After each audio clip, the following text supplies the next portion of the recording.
সাইয়েদনা মুসা আলাইহিস সালাম আল্লাহ পাকের কাছে জানতে চাইলেন, আল্লাহ আমার সাথে জান্নাতে যাবে কোন ব্যক্তি, ওই ব্যক্তির পরিচয়টা একটু আমাকে দিয়ে দেন, আমি দেখতে চাই কেমন মানুষ আমার সাথে জান্নাতে যায়। আল্লাহ পাক রব্বুল আলামিন ডাক দিয়ে বলেন, মুসা তোমার সাথে যে ব্যক্তি জান্নাতে যাবে সেই ব্যক্তি আর কেউ নয়, সে হচ্ছে অমুক বাজারের একজন কসাই। মুসা আলাইহিস সালাম অবাক হয়ে গেলেন, আমি একজন এত বড় আল্লাহর নবী, আমার সাথে নাকি জান্নাতে যাবে একজন কসাই, দেখতে চাই সে কেমন কসাই, কোন আমলের কারণে আমার মতো একজন নবীর সাথে আল্লাহ পাক তাকে জান্নাত দিবে। সুবহানাল্লাহ। তিনি বের হয়ে গেলেন কসাইকে খোঁজার জন্য। খুঁজতে খুঁজতে বাজারের এক প্রান্তে দেখতে পেলেন কসাই মাংস বিক্রি করে। মুসা আলাইহিস সালাম তাকিয়ে আছেন, কোন আমলের কারণে আল্লাহ পাক তাকে তার সাথে জান্নাত দিবেন। তিনি দেখতে চান, জানতে চান, বুঝতে চান এ কেমন কসাই যে কসাইকে আল্লাহ পাক নবীর সাথে জান্নাত দেয়। তিনি দেখতে পেলেন ওই কসাই মানুষকে মাংস বিক্রি করে, মাংসের ভিতরে ভেজাল দেয় না, ওজনে কম দেয় না, কাউকে ঠকাই না, আল্লাহ পাকের নৈকট্য পাওয়ার জন্য সত্যবাদী ব্যবসায়ী হিসেবে মাংসগুলো বিক্রি করে। সারাদিন তার এই কর্মকাণ্ড দেখলেন। যখন সন্ধ্যা হয়ে যায়, বাসায় ফেরার সময় চলে এসেছে, এমন সময় তিনি দেখতে পেলেন ওই কসাই ছোট্ট একটি পলিথিনের ভিতরে কিছু মাংসের টুকরা নিলেন। নেওয়ার পরে তিনি ওই মাংসের টুকরো নিয়ে তিনি হাঁটতে লাগলেন বাসার উদ্দেশ্যে। সাইয়েদনা মুসা আলাইহিস সালাম তার পিছন পিছন চলতে লাগলেন। যখন বাসায় ঢুকবেন, ইন দ্য মিন টাইম মুসা আলাইহিস সালাম পিছন থেকে ডাক দিলেন, ও অমুক ব্যক্তি, আমি একজন মুসাফির ব্যক্তি, অনেক দূর থেকে সফর করে এসেছি, রাতে যাওয়ার মতো কোনো জায়গা নাই, আজকের রাতটাকে আমি আপনার বাসায় থাকতে পারি? ওই কসাই বললেন, অবশ্যই থাকতে পারেন, কারণ আপনি আমার একজন মেহমান। মান কানা ইউমিনু বিল্লাহি ওয়াল ইয়াউমিল আখির ফালইউকরিম দাইফাহ। আর যে ব্যক্তি আল্লাহ এবং পরকালে বিশ্বাস করে সে মেহমানকে কখনো অসম্মান করতে পারে না, সেই মেহমানকে সর্বোচ্চ সম্মানের মাধ্যমে আল্লাহ পাকের নৈকট্য হাসিল করে নেয়। মুসা আলাইহিস সালামকে ঘরের এক রুমে থাকতে দিলেন, আর কসাই চলে গেলেন অন্য রুমে।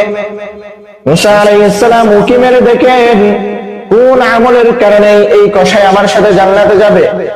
তিনি দেখতে পেলেন কসাই একটা রুমের ভেতরে চলে গেলেন, সেখানে মাংসগুলো রান্না করলেন, আর কতগুলো রুটি বানিয়ে ওই রুমের ভেতরে একজন বৃদ্ধ মহিলা আছে, ওই মহিলাকে রুটির সাথে গোশত মিশিয়ে মুখের ভেতরে তুলে দেয়। সুবহানাল্লাহ।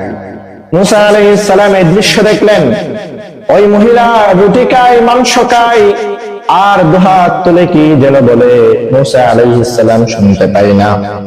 কিছুক্ষণ পরে কসাই আবার মুসা আলাইহিস সালামের রুমের ভেতরে আসলেন, কিছু রুটি আর মাংস নিয়ে আসলেন। মুসা আলাইহিস সালামকে বললেন, আপনি এগুলো খেয়ে এখানে শুয়ে যান, সকাল হলে আপনার যেখানে ইচ্ছে চলে যাবেন। মুসা আলাইহিস সালাম বললেন, অবশ্যই চলে যাব, কিন্তু তার আগে আমি জানতে চাই ওই কক্ষের ভিতরে যে মহিলাটাকে আপনি খাবার খাওয়ালেন সেই কে, এবং আপনি যখন তাকে খাবার খাওয়াচ্ছিলেন সে দুহাত তুলে কি যেন বলতেছিল, কি বলতেছিল, এই সম্পর্কে আমি একটু জানতে চাই।